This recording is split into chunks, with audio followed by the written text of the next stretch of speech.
Roman range বর্তমান সময়ে WWE এর অন্যতম জনপ্রিয় এবং সাকসেসফুল একজন রেসলার। তবে রোমান রেঞ্জের ক্যারিয়ারে রোমান রেঞ্জ এমন কিছু ঘটনা ঘটিয়েছেন যেগুলো দেখে আপনিও হাসতে বাধ্য হবেন। চলুন আজকের এই ভিডিওটিতে রোমান রেঞ্জের ক্যারিয়ারে ঘটে যাওয়া এমন 10টি ঘটনা নিয়ে ডিসকাস করা যাক যেগুলো খুবই হাস্যকর এবং লজ্জাজনক ছিল। নাম্বার 10, 2018 সালের 30 জুলাই মানডে নাইট রয়ের এপিসোডে ব্যাকস্টেজে কার্ট অ্যাঙ্গেল, রোমান রেঞ্জ এবং ব্যারন করবেনকে দেখা গিয়েছিল। সেখানে রোমান রেঞ্জকে বলছিলেন কার্ট অ্যাঙ্গেল, যেহেতু ব্রক লেসনার এখন ডাব্লিউডাব্লিউ এর এরিনাতে এন্ট্রি নেবেন সেহেতু তোমাকে এখান থেকে বিদায় নিতে হবে। তবে রোমান রেঞ্জ সেখানে সোজাসুজি যেতে না চাইলে ব্যারন করবেন সেখানে থাকা বেশ কিছু অফিসারকে ডাক দেন বা সিকিউরিটি গার্ডকে ডাক দেন, সেটার ফলে রোমান রেঞ্জকে সেখান থেকে চলে যেতেই হয়। তবে রোমান রেঞ্জ যখন চলে যাচ্ছিলেন তখন ব্যারন করবেন রোমান রেঞ্জের পেছনে দাঁড়িয়ে থেকে হাসছিলেন। তখন হঠাৎ করে রোমান রেঞ্জ ব্যারন করবেনের দিকে তাকিয়ে একটি পাঞ্চ মেরে বসেন ব্যারন করবেনকে। সেটা আসলে খুবই লজ্জাজনক এবং হাস্যকর ছিল এবং ব্যারন করবেন সেখানে খুবই লজ্জায় পড়ে যান।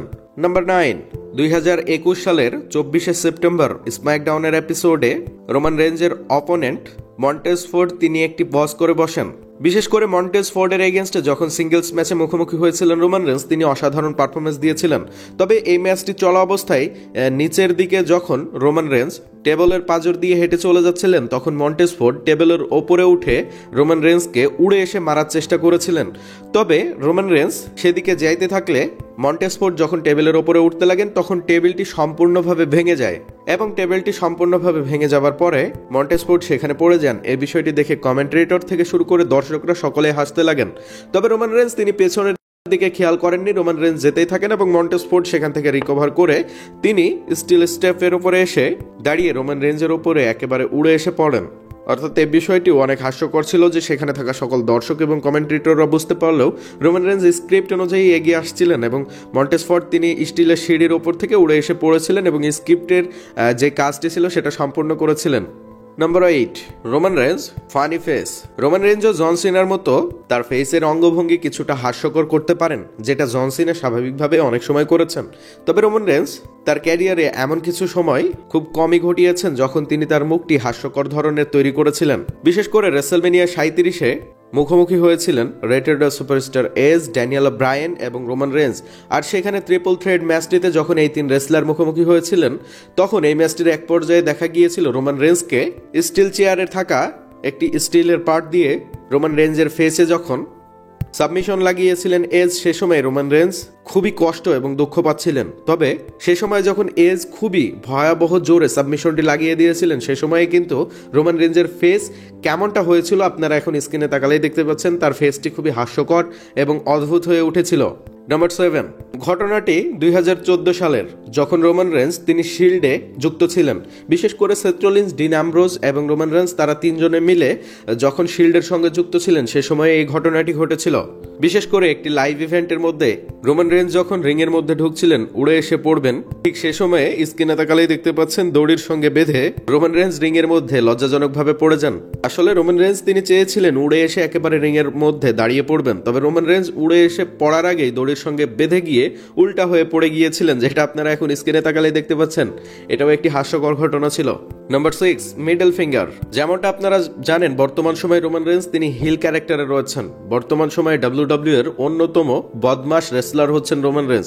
যদিও তিনি বর্তমান সময়ে জনপ্রিয় এবং সাকসেসফুল, তবে তার ব্যাপারে দর্শকরা কি ভাবছে সেটা তিনি ভাবেন না। তার ক্যারেক্টারটি এমন, তার যা ভাল লাগে তিনি তাই করেন, দর্শকরা কি ভাবলো কি করলো সেটা তার ভাবার বিষয় নয়। বিশেষ করে একটি স্ম্যাকডাউনের এপিসোডে রোমান রেঞ্জ যখন স্ম্যাকডাউন শেষ হয়ে যাওয়ার পরে বা অফ এয়ার চলে যাওয়ার পরে তিনি ব্যাকস্টেজে চলে যাচ্ছিলেন, সে সময় সেখানে থাকা বেশ কিছু দর্শক তাকে বু করছিলেন। তখন রোমান রেঞ্জ তাদের দিকে তাকিয়ে মিডল ফিঙ্গার দেখিয়েছেন এবং সেখানে তাদেরকে অপমান করে চলে গিয়েছেন। এটা রোমান রেঞ্জের ক্যারিয়ারের অন্যতম হাস্যকর একটি ঘটনা, যেখানে দর্শকদেরকে রোমান রেঞ্জ মিডল ফিঙ্গার দেখিয়েছেন। নাম্বার 5, ডেমন কিং ফিন বালার ভার্সেস রোমান রেঞ্জ। 2021 সালের এক্সট্রিম রুলস প্রিমিয়াম লাইভ ইভেন্টে মুখোমুখি হয়েছিলেন রোমান রেঞ্জ ইউনিভার্সাল চ্যাম্পিয়নশিপের জন্য ডেমন কিং ফিন বালারের এগেনস্টে। তবে সেই সময়ে করোনার শেষ পর্যায়ে ছিল বা করোনার শেষ সময়ের দিকে, যেহেতু সেই সময় ঘটনাটি ঘটেছিল। তো রোমান রেঞ্জ যখন দর্শকদের ভেতরে ফাইট করবার জন্য চলে গিয়েছিলেন ডেমন কিং ফিন ব্যালরকে নিয়ে, সে সময় দর্শকদের ভেতরে প্রবেশ করবার আগেই রোমান রেঞ্জ পল হেইম্যানের কাছ থেকে একটি মাস্ক চেয়ে নেন এবং সেই মাস্কটি পরে দর্শকদের মধ্যে গিয়ে ফাইট করতে থাকেন। তবে মাস্কটি পরে ডেমন কিং ফিন ব্যালরকে আক্রমণ করতে করতে ভেতরে গেলেও ডেমন কিং ফিন ব্যালর কাউন্টার করে রোমান রেঞ্জকে দর্শকদের মধ্যে থেকে মারতে মারতে রিংয়ের মধ্যে নিয়ে চলে আসেন। নাম্বার 4, রোমান রেঞ্জ বিবাহ অ্যানিভার্সারি নষ্ট করে দিয়েছিলেন। 2016 সালের 8ই আগস্ট মানডে নাইট রয়ের এপিসোডে লানা এবং রুসেভ তারা দুইজনে তাদের বিবাহ অ্যানিভার্সারি সেখানে উদযাপন করছিলেন। তবে সেইখানে তাদের বিবাহ অ্যানিভার্সারি উদযাপন করার আগে রুসেভ রোমান রেঞ্জকে নিয়ে প্রমোট করতে থাকেন, কেননা রোমান রেঞ্জের সঙ্গে সে সময়ে ইউনাইটেড স্টেটস চ্যাম্পিয়নশিপের জন্য রুসেভের স্টোরি লাইন চলছিল। তবে এক পর্যায়ে রোমান রেঞ্জ সেখানে চলে আসেন এবং রোমান রেঞ্জ এসে তো সামার স্ল্যামে যখন এদের ম্যাচটি ইউনাইটেড স্টেটস চ্যাম্পিয়নশিপের জন্য অনুষ্ঠিত হবে সেটার জন্য রোমান রেঞ্জ সেখানে চ্যালেঞ্জ করছিলেন। তবে রোমান রেঞ্জ চ্যালেঞ্জ করলেও রুসেভ সেখানে অ্যাকসেপ্ট করেননি। তবে পরবর্তীতে রোমান রেঞ্জ এটা ওটা বললে রুসেভ রেগে যান এবং রোমান রেঞ্জকে আক্রমণ করে বসেন।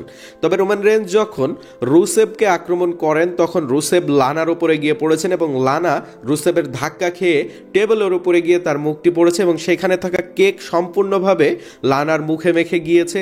তারা যে কেকটি নিয়েছিল তাদের বিবাহ সেলিব্রেশন করার জন্য, বিবাহ অ্যানিভার্সারি সেলিব্রেশন করার জন্য, সে সময়ে সেইখানে সেটাই নষ্ট করে দিয়েছেন রোমান রেঞ্জ, কেননা লানা গিয়ে সেই কেকের উপরে পড়েন এবং কেকটি সম্পূর্ণভাবে মেখে লানার মুখে মেখে গিয়েছিল।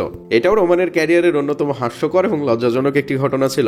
নাম্বার 3, লাইভ ইভেন্ট এবং ডার্ক ম্যাচে রোমান রেঞ্জ বস করেছেন। বিশেষ করে স্ম্যাকডাউন শেষ হবার পরে অথবা ডাব্লিউডাব্লিউ এর বেশ কিছু লাইভ ইভেন্টে রোমান রেঞ্জ সেখানে খুবই মজাদার একজন মানুষ হয়ে ওঠেন। বর্তমান সময়ে তিনি হয়তোবা টিভির ওপরে খুবই সিরিয়াস থাকেন বা তার অপোনেন্ট রেসলারের জন্য খুবই ডেঞ্জারাস হয়ে থাকেন। তবে ডাব্লিউডাব্লিউ এর লাইভ ইভেন্ট বা ডার্ক শোতে রোমান রেঞ্জ তিনি অনেক চিল করতে থাকেন। এখন আপনারা স্ক্রিনে তাকালে একটি ক্লিপ দেখতে পাচ্ছেন যেখানে রোমান রেঞ্জ জন সিনার এন্ট্রান্সের সময় চেয়ারের উপরে বসে খুবই মজা করছিলেন এবং একটি হাস্যকর কিছু পোজ দিচ্ছিলেন। নাম্বার 2, রোমান রেঞ্জ তার রেসলিং ক্যারিয়ারে অনেকগুলো রেসলারকে লবলো মেরেছেন। তিনি ব্রাউন স্ট্রোম্যানকে মেরেছেন, তিনি দ্য ফিন্ডকে মেরেছেন, তিনি ব্রক লেসনারকে মেরেছেন, অনেক বড় বড় রেসলারকে তার ক্যারিয়ারে লোবলো মেরেছেন। তবে রোমান রেঞ্জকেও লোবলো মেরেছেন 2021 সালে এক্সট্রিম রুলস প্রিমিয়াম লাইভ ইভেন্টে ডেমন কিং ফিন ব্যালর। তিনিও যখন রোমান রেঞ্জ পিন করছিলেন ডেমন কিং ফিন ব্যালরকে, সে সময় ডেমন কিং ফিন ব্যালর রোমান রেঞ্জকেও লোবলো মেরেছেন এবং লোবলোটি এতটাই ভয়ানক ছিল যে রোমান রেঞ্জের ফেসের রিয়াকশন দেখলে আপনারা বুঝতে পারবেন রোমান রেঞ্জ খুবই হাস্যকর তার ফেসের রিয়াকশন দিয়েছিল। নাম্বার 1, কুকুরের খাবার ব্যারেন কর্বিনকে খাওয়াইছেন। 6 ডিসেম্বর 2019-এর স্ম্যাকডাউনের এপিসোডে রোমান রেঞ্জকে ডলফ জিগলার, ব্যারেন কর্বিন এবং আরও একজন রেসলার তারা সকলেই মিলে আক্রমণ করে কুকুরের খাবার তার শরীরে মাখিয়ে দিয়েছিলেন। তবে এ বিষয়টির বদলাও নিয়েছিলেন রোমান রেঞ্জ। বিশেষ করে 2020 সালের 31 জানুয়ারি স্ম্যাকডাউনের এপিসোডে একটি 6 man tag team match confirm করা হয়েছিল যেখানে Roman Reigns, Jey Uso, Jimmy Uso versus Baron Corbin, Dolph Ziggler এবং ববি রুডের মধ্যে একটি ম্যাচ কনফার্ম করা হয়েছিল। এখানে ম্যাচের স্টিপুলেশন দেওয়া হয়েছিল এই ম্যাচটিতে যে রেসলার হেরে যাবে বা যে টিমটি হেরে যাবে তাদের শরীরে কুকুরের খাবার মাখিয়ে দেওয়া হবে এবং তাদেরকে কুকুরের খাবার খেয়েও দেওয়া হবে। এই ম্যাচটিতে রোমান রেঞ্জ জিতে যান। Roman Reigns, Jey Uso, Jimmy Uso তারা সকলেই মিলে সেখানে থাকা ব্যারেন কর্বেন, ডলফ জিগলার এবং ববি রুডকে হাতকড়ি পরিয়ে সেখানে আটকে দেন রিং কর্নারের সাথে। এরপরে কুকুরের খাবার নিয়ে এসে তাদের মুখে, শরীরে সব জায়গায় মাখিয়ে দেন এবং সেখানে রোমান রেঞ্জ খুবই মজা করতে থাকেন। তো এই ছিল রোমান রেঞ্জের ক্যারিয়ারের এমন 10টি ঘটনা যেখানে রোমান রেঞ্জ লজ্জাজনক এবং হাস্যকর কিছু ঘটনা। ভিডিওটি ভালো লাগলে অবশ্যই একটি লাইক দিয়ে চ্যানেলটিকে সাবস্ক্রাইব করে পাশেই থাকবেন। ধন্যবাদ সবাইকে।